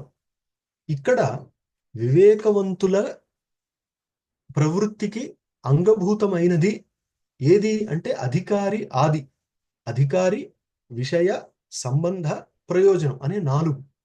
వాటి సమర్పకత్వేన అంటే వాటికి సహాయపడుతూ సమన్వయాది అఖిల విచార ఉపోద్ఘాతత్వాద్ ఆదౌ అస్య సూత్రస్య సంగతి. మరి ఈ సూత్రం మొదట్లో ఎందుకు పెట్టారు అంటే ఇప్పుడు వ్యాఖ్యాత సంగతిని చెప్పాలి. ఏదో మనం తెలుగులో అంటాం చెప్పు సంగతులు ఏంటి అని, అంటే సంబంధం ఏంటి అని. సంగతి అంటే పూర్వాపర సంబంధ కథనం. దీన్ని న్యాయశాస్త్రంలో వేరొక రకంగా కూడా చెప్తారు. అనంతరాభిధాన ప్రయోజక జిజ్ఞాసా జనక జ్ఞాన విషయత్వం అని ఒక దీధితి గ్రంథంలో ఉంది. అంటే తర్వాత చెప్పబోయే విషయానికి సంబంధించిన జ్ఞానాన్ని తెలియజేసే వాక్యం. ఇక ముందు ఈ విషయం వస్తుందని మనకి ముందే చెప్పేది. అట్లా 2 సూత్రాలకి సంబంధం ఉండొచ్చు, 2 అధికరణాలకి సంబంధం ఉంటుంది, 2 పాదాలకు సంబంధం ఉంటుంది, అధ్యాయాలకు పరస్పర సంబంధం ఉంటుంది. ఇలా సంబంధం అనేది సూత్ర సంగతి, పాద సంగతి, ప్రకరణ సంగతి, అధ్యాయ సంగతి, శాస్త్ర సంగతి, ఆక్షేప సంగతి, సమాధాన సంగతి, ఇవి కాకుండా షోఢ సంగతి రిష్యతే అని న్యాయశాస్త్రంలో చెప్పినట్టుగా 6 విధాల సంగతి కూడా ఉంటుంది. ప్రసంగ సంగతి, ఉపోద్ఘాత సంగతి, సప్రసంగ ఉపోద్ఘాత, హేతు సంగతి హేతుతా అంటారు, అవసర సంగతి హేతుతా అవసరస్తథా అని. ఇది కాకుండా కార్యైక్య సంగతి, నిర్వహణ సంగతి, ఇలా ఆయా శాస్త్రాల్లో వాళ్ళకు అవసరమైన సంగతి ప్రకారాలని విస్తృతంగా చూపించారు. ఇప్పుడు సంగతిని అంటున్నారు. ఏం సంగతి ఇది అంటే సూత్రస్య సంగతి, సూత్ర సంబంధాన్ని చెప్పారు. ఏంటి అంటే సమన్వయ ఆది అఖిల విచార ఉపోద్ఘాతత్వాత్. ఇక్కడి నుంచే సమన్వయము మొదలైన అన్ని మీమాంసలు అంటే ఆలోచనలు, విచారాలు వాటికి ఉపోద్ఘాతం కాబట్టి ఇది మొదట చెప్పదలిసింది కాబట్టి ఇది సూత్ర సంగతి అన్నమాట. విచార విషయ వేదాంత వాక్యై స్వార్థ నిర్ణయాయ అస్య అపేక్షణాత్ శృతి సంగతి. మరి శృతి ఉపనిషత్ వాక్యంతో సంగతి ఉందా అంటే ఉంది. అది ఎలా అంటే విచార విషయ. ఇప్పుడు ఇక్కడ మనం దేన్ని గురించి చర్చించాలి చర్చించే విషయం ఏంటి అంటే వేదాంత వాక్యాలు. ఆ వేదాంత వాక్యాలతో స్వార్థ నిర్ణయాయ తన అర్థాన్ని నిర్ధారించడానికి సూత్రం అవసరం కదా, అవసరం. కాబట్టి ఉపనిషత్తుకి సూత్రానికి ఏం సంబంధం అంటే, ఉపనిషత్తు వాక్యంలో చెప్పబడిన విషయాన్ని సూత్రం ద్వారా చర్చిస్తాం. కాబట్టి సూత్రం అపేక్షింపబడుతుంది. శృతివాక్యం ఎక్కడో ఉండొచ్చు, కానీ సూత్రం ఏం చేస్తుంది, ఆయా ఉపనిషత్తుల్లో ఉన్న వాక్యాన్ని గ్రహించి ఇక్కడ దాని అర్థ నిర్ణయాన్ని చేస్తుంది. కాబట్టి అర్థ నిర్ణయం చేసే క్రమంలో సూత్ర అపేక్ష ఉంది కాబట్టి శృతి సంగతి కూడా ఉంది. సంగతిని సరిగ్గా తెలుసుకుంటే మనకు ఇంకా బాగా అర్థమవుతుందని. ఇది రెండవ సంగతి.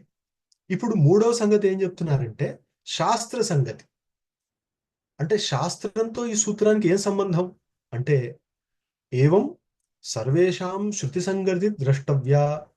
ఆయన ఏమంటున్నారంటే, నేను ఒకటి చూపించాను, మిగతా అన్ని చోట్ల మీరే అక్కడక్కడ ఆ ఉపనిషత్ వాక్యం, ఆ సూత్రం, ఈ పరస్పర సంబంధాలు ఎలా, ఈ సూత్రానికి ఆ ఉపనిషత్ వాక్యానికి ఏంటి సంబంధం అనేది మీరు చూస్తూ వెళ్ళండి అని చెప్పి, విశేషత బ్రహ్మపర వాక్య తాత్పర్య నిర్ణాయక న్యాయ సూచకత్వాత్, ముఖ్యంగా బ్రహ్మ పరంగా ఉన్న ఉపనిషత్ వాక్యాల తాత్పర్యాన్ని నిర్ణయించడానికి అవసరమైన న్యాయాలు.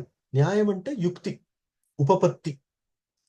సో ఉపనిషత్తుల్లో వచ్చిన బ్రహ్మపరమైన వాక్యాల తాత్పర్యం ఏంటి అని నిర్ధారించి చెప్పడానికి ఉపకరించే కొన్ని న్యాయాలు, వాటిని నిర్ణాయక న్యాయాలంటాం. ఇదో దీనివల్ల ఇది ఇక్కడ తాత్పర్యం, ఇదే అర్థం అని నిర్ణయించాలన్నమాట. కాబట్టి అలా నిర్ణయించే నిర్ణాయక వాక్యాలను మనం న్యాయం అంటాం. ఆ నిర్ణయించే న్యాయాలను సూచించడం వల్ల ఇక్కడ శాస్త్ర సంగతి అంటే శాస్త్రము, సూత్రము. ఈ అధాతో బ్రహ్మ జిజ్ఞాస అనే సూత్రము మొత్తం వేదాంత శాస్త్రంతో సంబంధం ఎలా కలిగిందంటే, వేదాంతంలో బ్రహ్మ స్వరూప నిర్ణయం జరుగుతుంది, దానికి కొన్ని యుక్తులు ఉంటాయి, ఆ యుక్తుల్ని సూచించే వాక్యాలు ఇవి. కాబట్టి ఈ వాక్యాల్ని సూచకాత్ సూత్రమిత్యాహు, సూచిస్తుంది కాబట్టి సూత్రం, ఇదే దీని సంగతి. ఏవం అగ్రే అపి శాస్త్రే సంగతిర్ ఊహ్యా, ఇక ముందు సూత్రాల్లో కూడా మీరు ఇదే విధంగా సంగతిని పట్టుకోవాలి, ఊహించాలి అని ప్రతి చోట ఒక్కొక్క సంగతిని చూపిస్తూ సంగతులు వేసుకుంటా ఉంటారు. సంగీతం వారు తెలిసారు కాబట్టి సంగతులు, మీ సంగతులు వేరు, మా సంగతులు వేరు. గురువు గారు వారి సంగతులు సంగీత శాస్త్ర సంగతులు, మనవి వేదాంత శాస్త్ర సంగతులు. సో ఆ విధంగా శృతి సంగతి, శాస్త్ర సంగతి,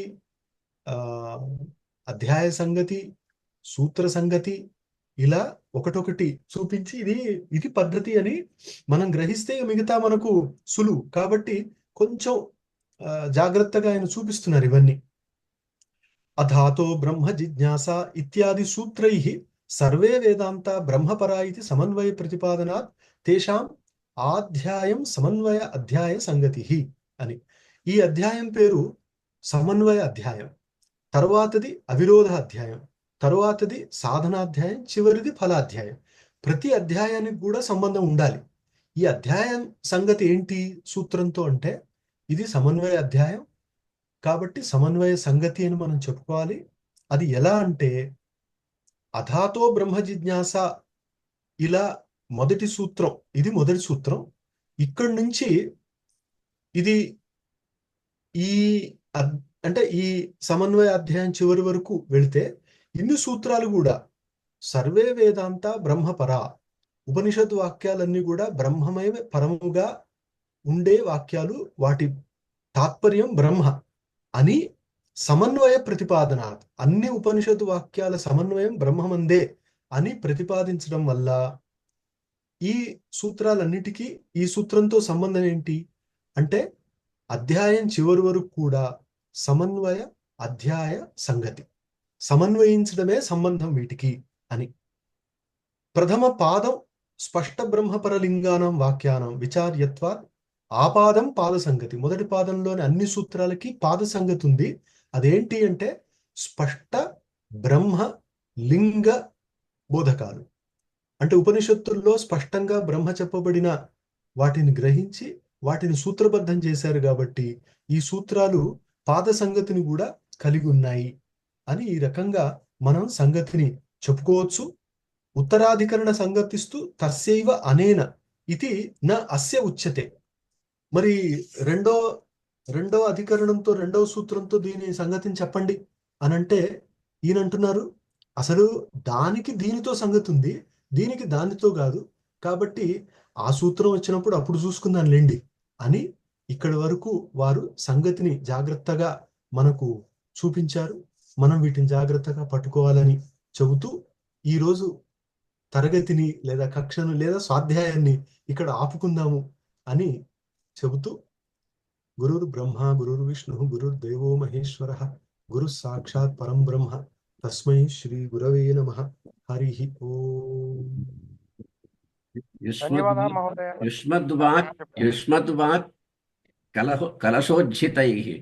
యుష్మద్వాక్ కలశోజ్జితైః శృతిసుఖైః వాగామృతైః సించితాః భవామః వయం. సేచయ ఇత్యుచ్యతే ఆచార్యైః తత్ర వివేకచూడామణౌ. వయం తత్ర సించితాః భవామః. ఇదొక మంచి అదృష్టం సార్ జీవితంలో. పొద్దున చక్కగా ఇట్లాంటిది ఏదో చింతించుకోవడం, ఆలోచించుకొని అర్థం చేసుకోవడం అనేది ఒక మంచి అదృష్టం. మీరు వారానికి ఒకసారి పెట్టారు కానీ ఒకటి రెండు రోజులు అంటే బాగుండి అనిపిస్తోందండి. వారానికి ఒకటే రోజు అయ్యేసరికి గ్యాప్ ఎక్కువ వస్తుంది. బృహస్పతివారం పెట్టేసేయండి రెండో రోజు, బాగుంటుంది. పెడితే బాగుంటుంది. ఎందుకంటే చాలా బాగుంటుంది వినడానికి కూడా. ముఖ్యంగా మీ గ్యాప్ ఎక్కువ చాలా 6 నెలల గ్యాప్ ఎక్కువ ఉంటుంది. ఎంత మేము మననం చేసుకున్నప్పుడు కూడా అంత గ్యాప్ అవసరం లేదు. కానీ గురువు గారు దొరకడం చాలా కష్టమండి. ఆయన చాలా బిజీగా ఉంటారు. అందుకోసమే నేను ఒకే రోజు నిర్ణయించాను. ఎందుకంటే వారికి ఇబ్బంది కలగకూడదని. అవునండి. గురుగారు హైదరాబాద్ లో ఉంటారండి? హైదరాబాద్ లోనే ఉంటారు, కానీ చూస్తున్నారు కదా వారు అంతటా భారతదేశం అంతా వెళ్తుంటారు. అలాగండి. అదృష్టం. అవకాశం ఉంటే ఒక్క రోజు పెట్టించండి, అది మేము కోరేది. వీలైతే సార్తో చర్చిస్తాను సార్, చూద్దామండి. విచారం చేద్దాం, చర్చించి మీకు తెలియజేస్తాం. నమస్కారం మహోదయ. నమస్కారం మహోదయ, ధన్యవాదాలు. వివరించారు. ఇది రికార్డింగ్ మళ్ళీ వినాలి అంటే రికార్డింగ్ ఏమన్నా లభ్యం? యూట్యూబ్ లో వస్తుంది. సంస్కృత అకాడమీ యూట్యూబ్ లో అంటే ఫస్ట్ పార్ట్ ఒకటే ఉంది మహోదయ, అందులో సెకండ్ వస్తుందమ్మా. కొంచెం నిదానంగా వస్తుంది, వచ్చేస్తుంది. అలాగే, ధన్యవాదాలు. అన్ని పార్ట్లు వస్తాయి. అలాగే యూట్యూబ్ లో దాన్ని ఫాలో అవుతూ ఉండండి, వస్తుంటాయి మేడం.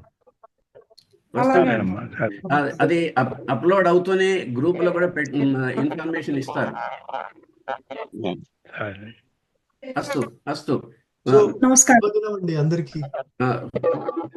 ప్రసాద్ గారు, ఏవివి ప్రసాద్ గారు,